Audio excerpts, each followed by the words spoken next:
wanted to do was investigate exactly what are the mechanisms of resistance.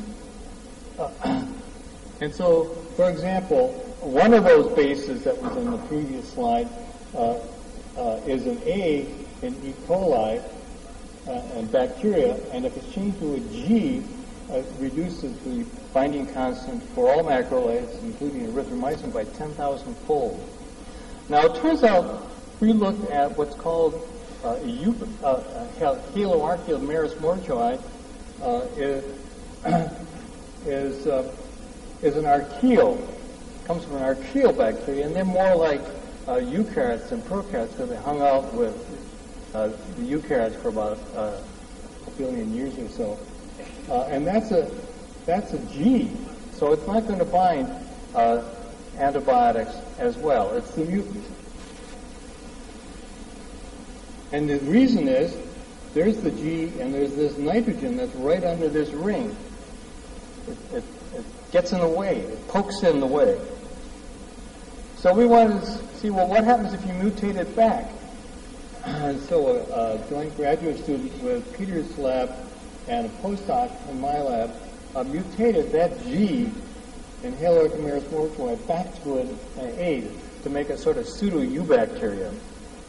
Okay, and now all kinds of antibiotics that previously didn't bind now bind. Erythromycin, and there are lots of names.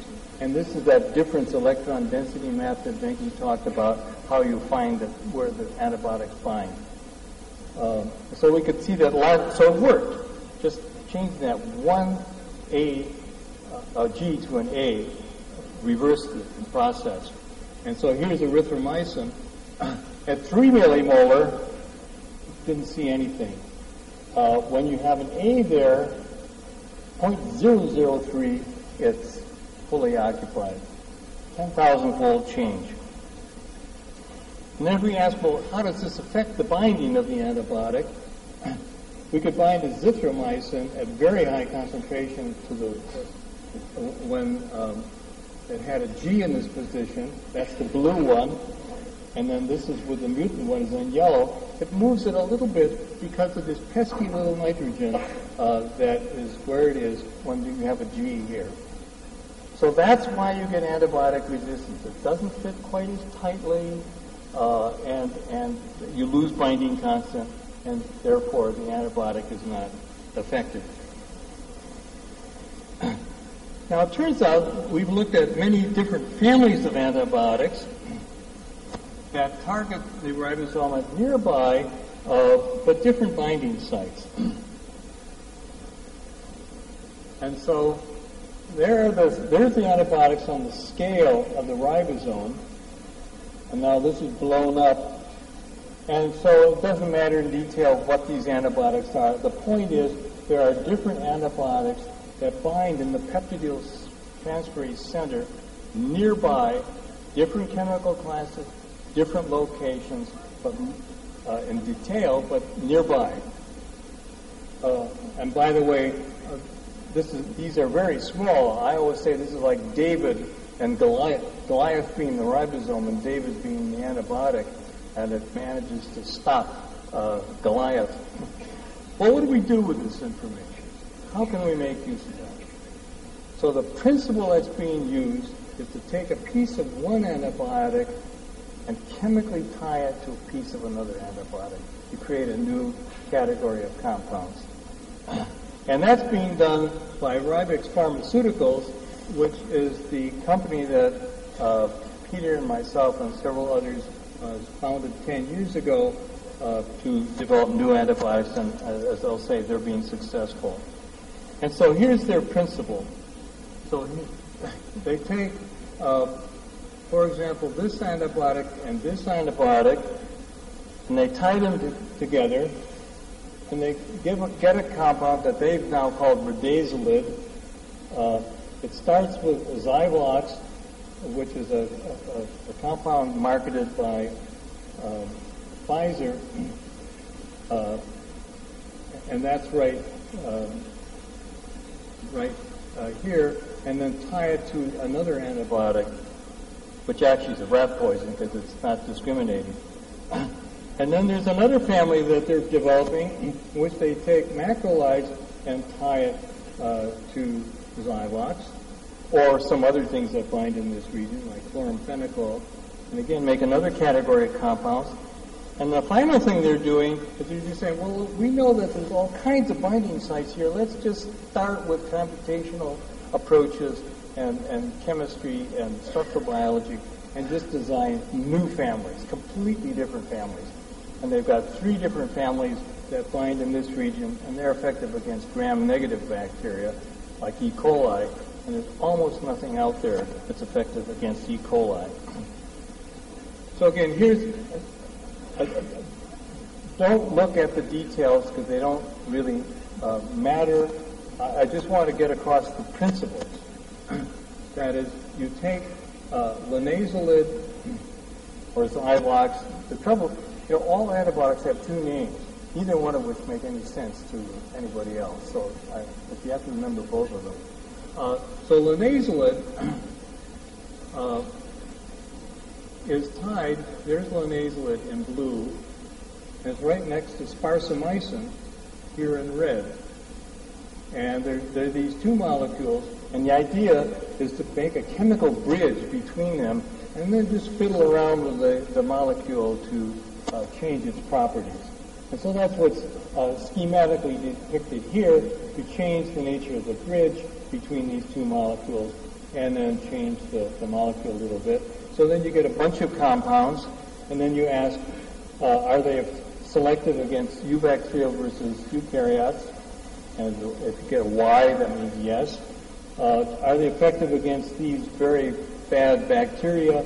If the number over here is less than 4, the answer is yes. If it's more than 4, the answer is no. And so in their first round, they found some things that worked. And then what they do is they do many, many rounds. So here's 258 rounds.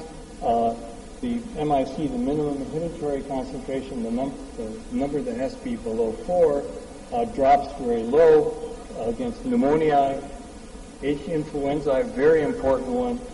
They got it down below 2. So it works in principle. So now here another more detailed example of this category, and these are some of the people in Rybex who were involved in this work, who led the team. There's a whole team of people who do these things, of course. And so here's some pesky bacteria that are resistant to linezolid. So never mind the numbers. If it's red, it means it's no-go. 64, 16, 64, 32. If it's green, it's go. And so MRSA, for example, linezolid doesn't work. Influenzal, some isolates doesn't work. Now, when they make the hybrid compound, which they now call Ridazolid, that compound is effective against all of these.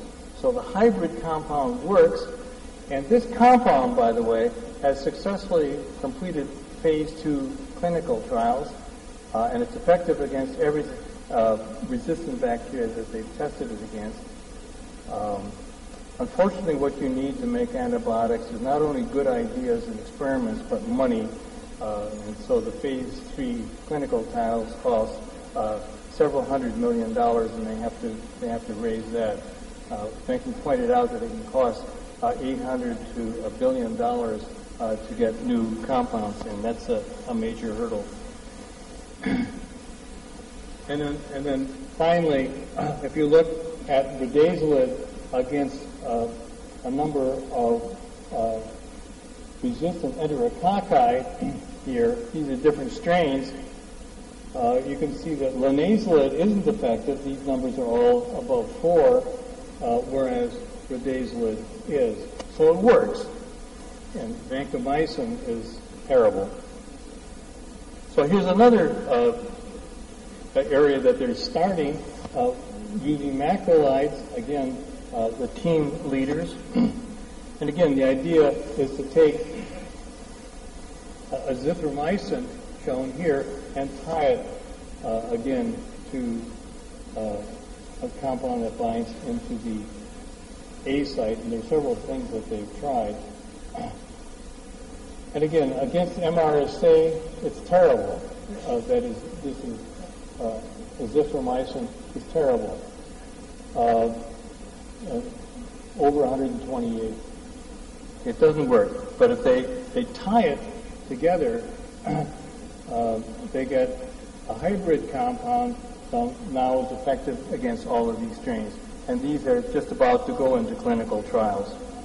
And then, as I said, they have this series that de novo design. They have 3 different categories, and it's going to work against gram-positive. So I would say that the structure of the 50S ribosome subunit is proving useful to design new antibiotics that are effective against resistant bacteria. And I think there are many, many generations and different families of antibiotics that can be made. And one of the things you can be sure of is that whatever antibiotic you make, the bugs are even smarter than you are, and eventually they will develop resistance. So you have to make another one. And I think having this pipeline, this approach, will help to make new antibiotics. And so let me just end with one more topic very briefly, and that's some compounds that are effective against tuberculosis. As you all know, that's a very serious problem, particularly for the third world. 192 people will die of tuberculosis in the next hour. Major problem.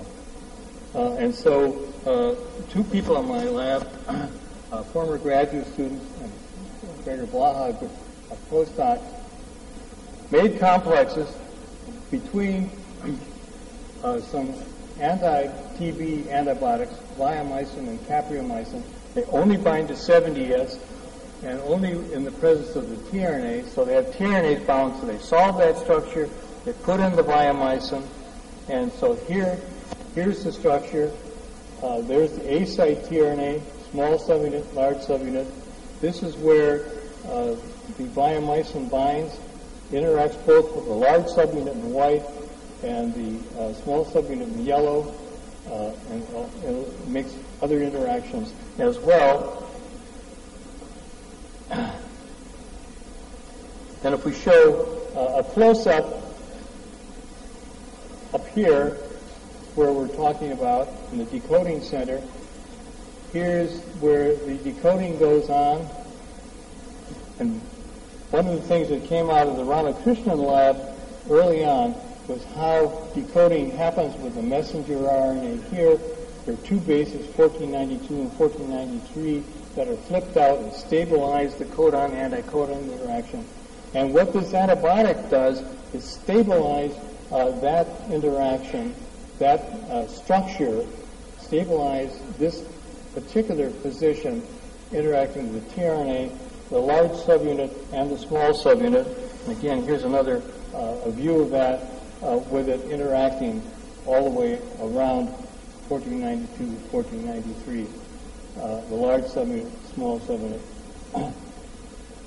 And it's exactly what the confirmation that the Ramakrishnan lab saw in the absence of bleomycin when they were looking at the decoding complex. And so what the reason these things are working is they're trapping the ribosome in this state and not allowing it to go on. So what do we do with that? Well, it turns out that here's where bleomycin and capreomycin bind, right here. They bind in the same place. And the Ramakrishnan lab and the Kate lab showed that hygromycin B binds to the small subunit here. And the Ramakrishnan lab showed some years ago that pyrrolomycin binds here. So what would we do if we had